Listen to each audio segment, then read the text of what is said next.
I love you so much. A love only the branch of a willow tree could conjure. I just watched Obsession for a second time, and I am fully convinced that Inde Navarrette is not only deserving of winning Best Actress at next year's Oscars, but actually has a chance.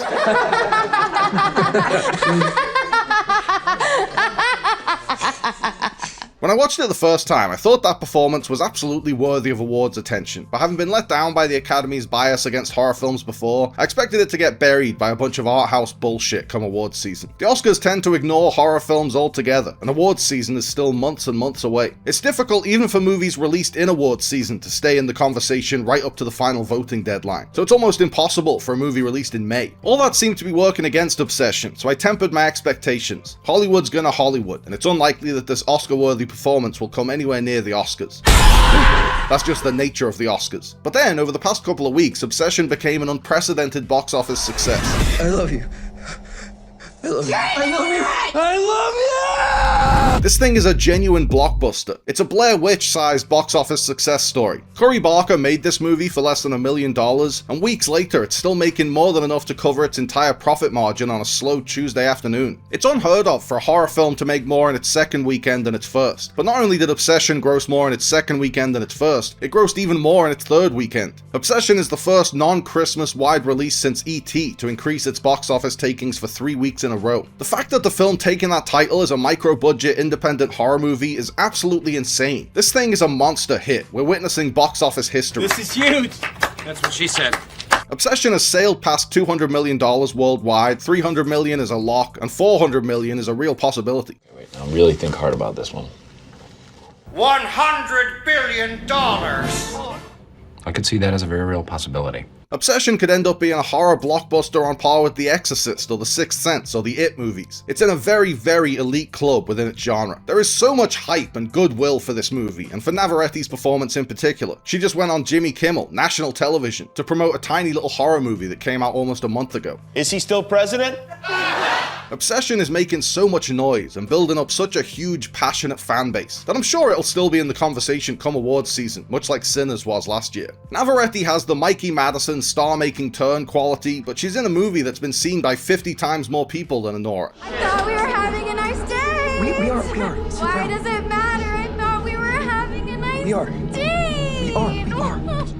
When I watched Obsession a second time, I appreciated Inde Navarrette's performance even more. I highly recommend anyone who's seen this film to go back and watch it again, because it's a completely different experience. When you know where it's all going, it's fun to watch an audience watch the film and see their reactions. You see the crowd's relationship with Nikki evolve. They're charmed by her, then they're freaked out by her, then they're absolutely terrified of her, then they feel bad for her. And Navarrette manages every single twist and turn with so much precision. I've never seen an actor manipulate an audience like she did in Obsession. It's literally like watching Marlon Brando in Apocalypse Now, or Meryl Streep in Sophie's Choice, or Daniel Day-Lewis in There Will Be Blood. She has you mesmerized, hanging on every word, dreading what she'll do next, but too captivated to look away. I know I sound like I'm overhyping it, but I'm not. She's that fucking good.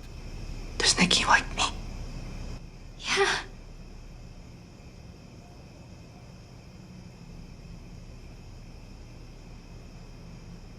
I'm your freaky Nikki.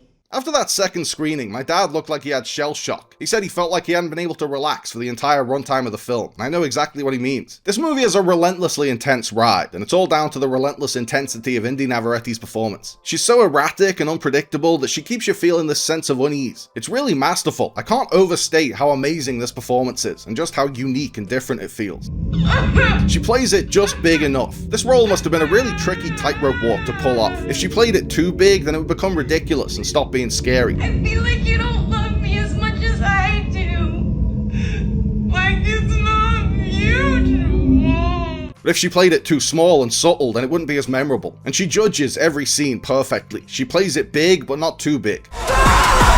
I think the Academy tends to dismiss horror films because they like films that deal with important issues like the Holocaust and parental neglect. But there are plenty of horror films that use their supernatural monsters to reflect the very real horrors of these important issues. Hereditary is about grief, The Exorcist is about a mother being powerless to protect her child, Don't Look Now is basically Hamnet meets Final Destination. Inde Navarrette's performance as Nikki touches on really heavy themes of consent and women's bodily autonomy. Bear's wish robs Nikki of any control of her body and her choices. Her true self is relegated relegated to some kind of waking hell that's ominously alluded to, while her body becomes a vessel for a demonic parasite. Much like in Hereditary and Don't Look Now, the supernatural elements capture the terror and trauma of these situations even more effectively than a straightforward depiction would. The scene where Nikki's real, conscious, terrified self briefly comes through while her demonic captor is asleep is truly haunting, because it gives a voice to that trauma. As soon as the wish takes hold, Nikki is drained of all her personality and individuality, because Bear wants Nikki more as a prize than a human being. He just wants this beautiful woman to be as infatuated with him as he is with her, and it completely consumes her in the way it consumed him. She becomes a dark mirror of Bear himself, making bad decision after bad decision in her unceasing pursuit of the object of her desire. Navarrette imbues the real Nikki with so much personality and individuality and charm in the early scenes, so you really notice the day and night difference when her body gets taken over by a paranormal force, and she goes from a vibrant human being to some kind of meat puppet being supernaturally manipulated to love Bear. Every time Nikki snapped out of it for a second and the real Nikki came through and briefly regained control of her body, Navarrete really sold the horror of those glimpses of lucidity.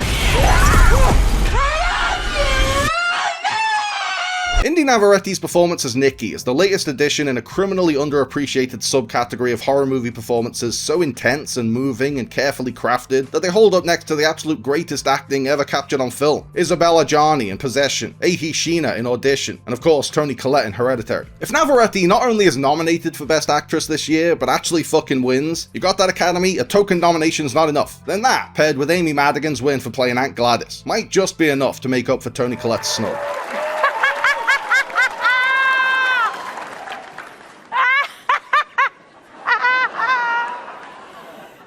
This is great!